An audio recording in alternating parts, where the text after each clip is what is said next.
Good morning, good morning, good morning, beloveds. I am so glad to see you this morning. I'm so glad to be here with you this morning.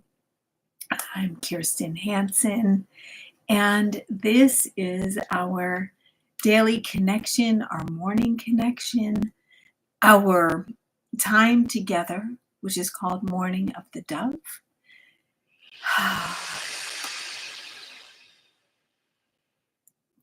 I'm getting silent in present because the reason I started this last week was really on the heels of missiles flying. Missiles flying. And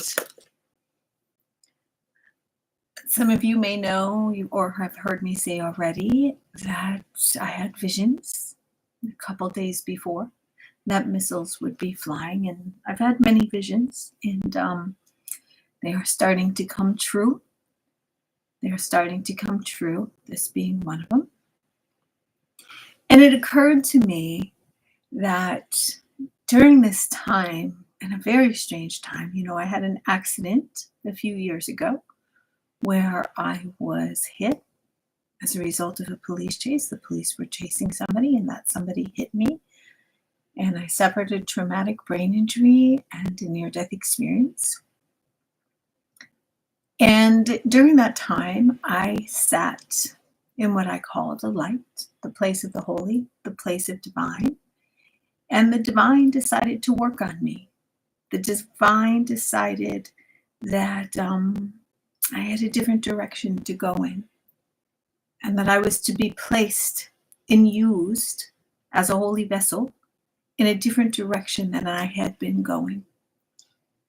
It took a long time for me to understand that, and subsequently, I went down the path of ministry. And while I've always been doing spiritual work and teaching spiritual work and leading as an intuitive while I was in corporate as well,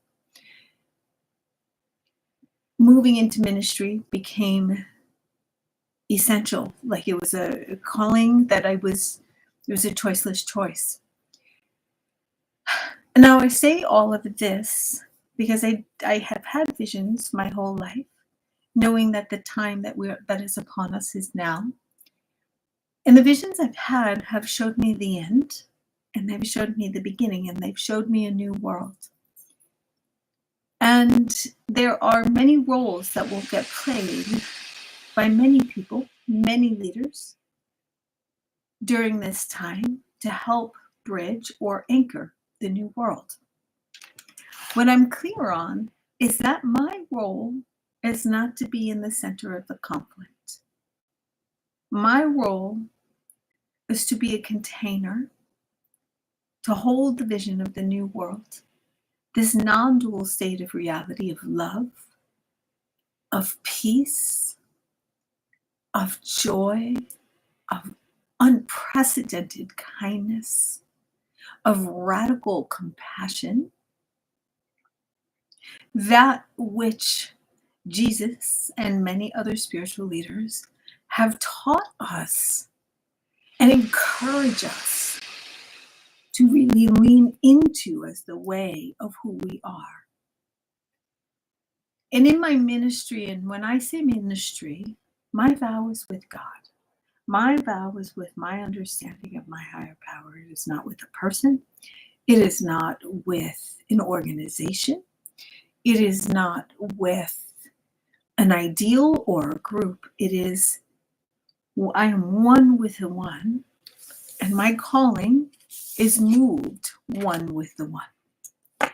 And while I have many trainings, I'm aligned with the one. And these trainings are languages by which I use to communicate with others to help them come home to the divine within themselves.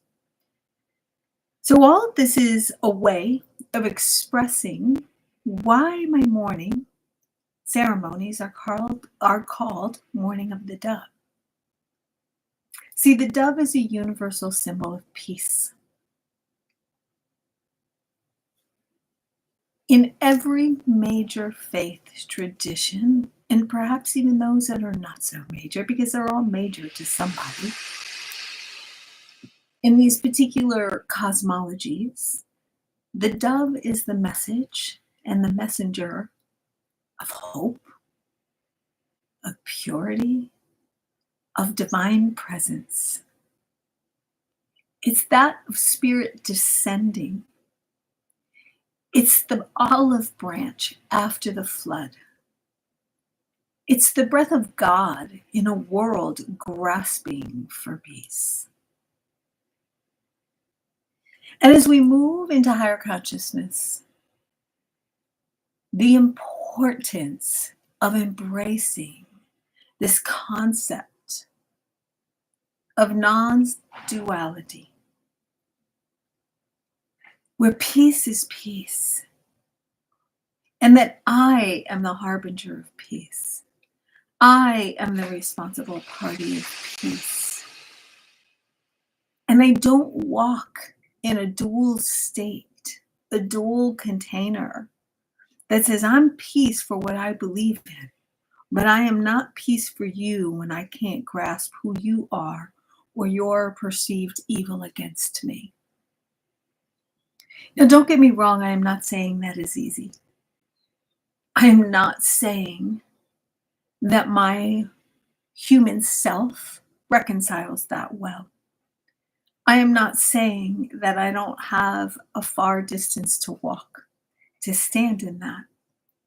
What I am saying is that is what God has asked of me, is to find my way to that and to do the best I can within that container. The morning represents resurrection and renewal. Leaders, since the beginning of time, have well documented the use of the dawn as the igniter of their manifestations. It is the first light, the rebirth, the chance to choose again. In the cosmology of indigenous medicines, it could be the medicine of the East. Peace begins at dawn, before the world forgets. It's when we get to cast a sacred vote before chaos gets its voice. It's why many spiritual leaders pray the dawn in. That's why my spiritual exercises occur at sunrise, with the sunrise, casting my voice of peace, of love, of surrender into the world. Also seeking to sanctify and purify me so that I may be used as a pure and holy vessel. The dawn and the dove create the synthesis of a sacred rhythm.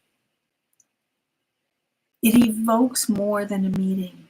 It evokes a movement.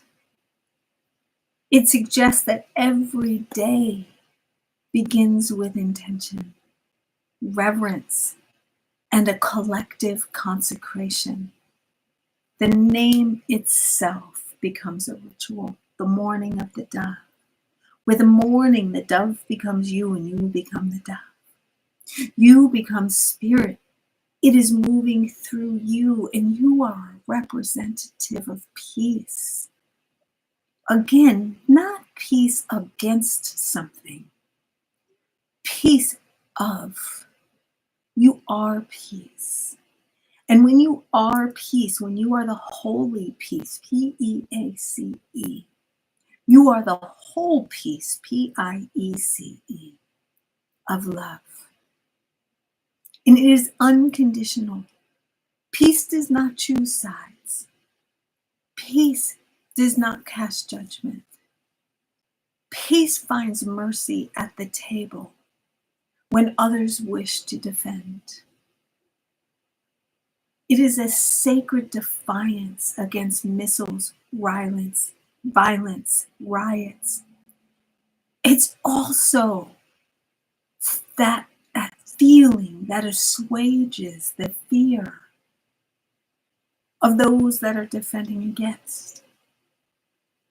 Peace is where we find mercy. And we put our hands up. We put our hands up and we find a seat at the table that is not accusatory or defensive. We find a seat at the table that only the holy sit at, which means that I find a way to sit at the table of the most heinous, because it is in love that all is transformed. It is in love that all is transformed. We will not be moved by fear, but we will be moved by light.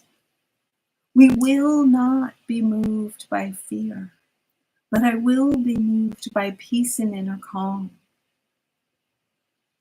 I will not be moved by fear, but the inner light within me resides so deep that despite the external turmoil, I am a calm presence.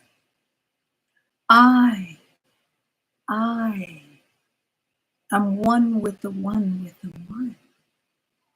And I have the capacity to bring about a change so profound that even the most supposed heinous find their way home to the beloved.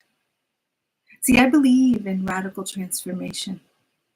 I believe that the downtrodden and those that have been cast out and those that have done things that are so regrettable find their way home.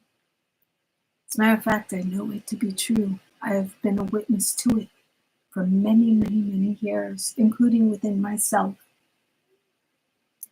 For those without sin, let them cast the first stone. Those words ring true. Who am I? Who am I? I have really been guided by my doctrine that I am not to be the arbiter of judgment. That is not my role. I am not justice. See, Ma'at, who is the creator of all the laws in Egypt, she was really clear that no human casts judgment. But it is our goal to move our life to have a pure heart. And she will weigh with the feather our heart at the time of entering heaven.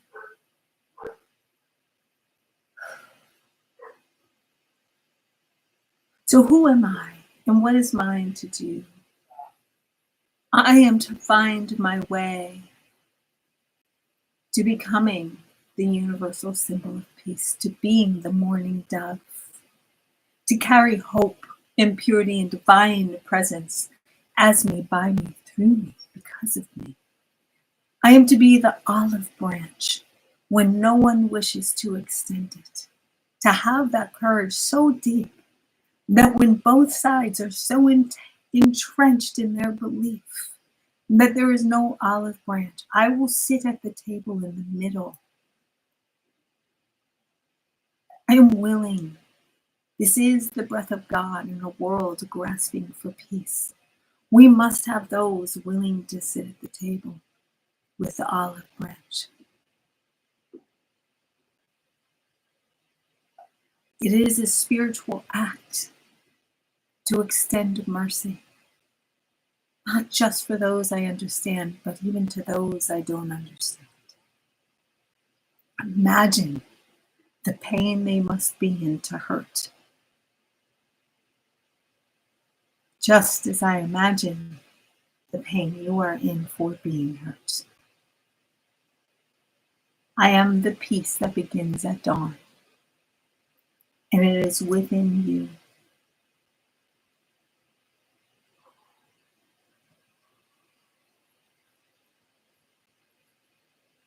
So we pray. We pray. I pray that you come to know a peace so divine, so pure within yourself, that you find that no outer chaos affects you. You are not the effect of, you are the effect. Your peace is so deep, so real, so pure, that you too hold the olive branch with me. That the trembling in your boots, the trembling at that seat, is because it is a holy disruption. It is a rebellion. The rebellion is not a fighting against. The rebellion is the mercy granted.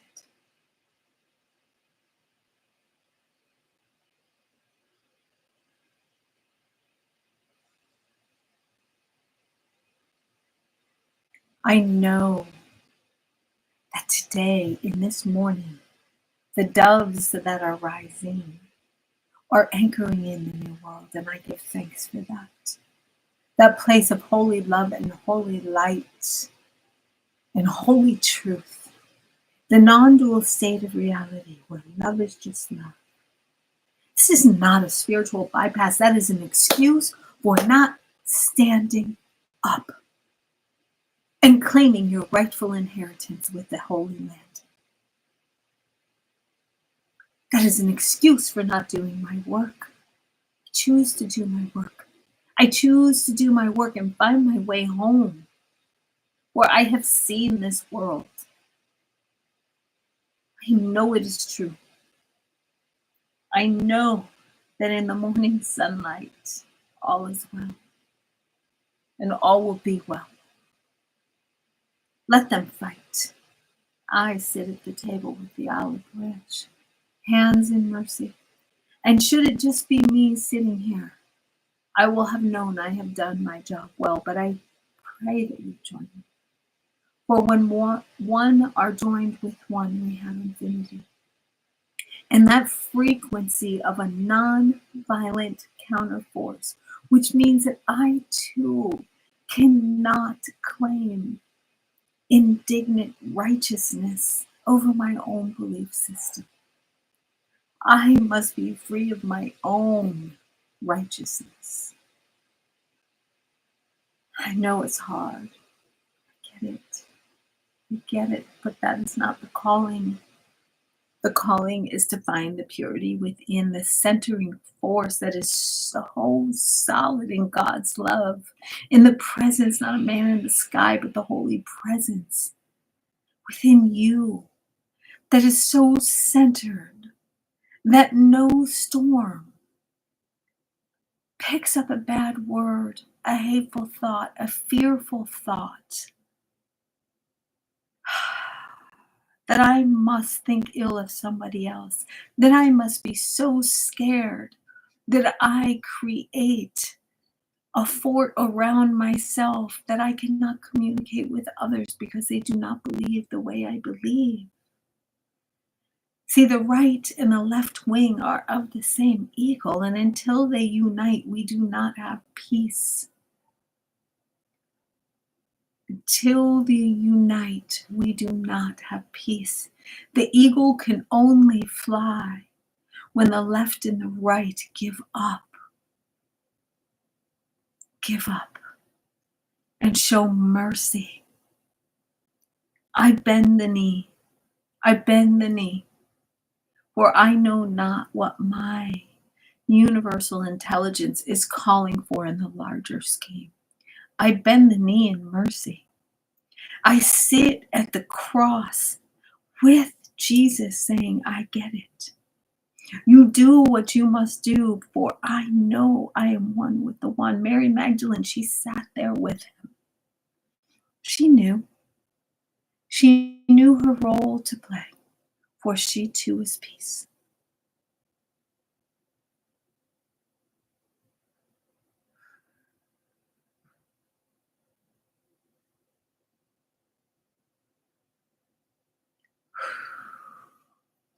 Allow yourself to anchor into this frequency and know, beloved, that the time of peace is upon us. And I am willing, I am open to condition and train to be the merciful, luminous leader that the world requires for the future.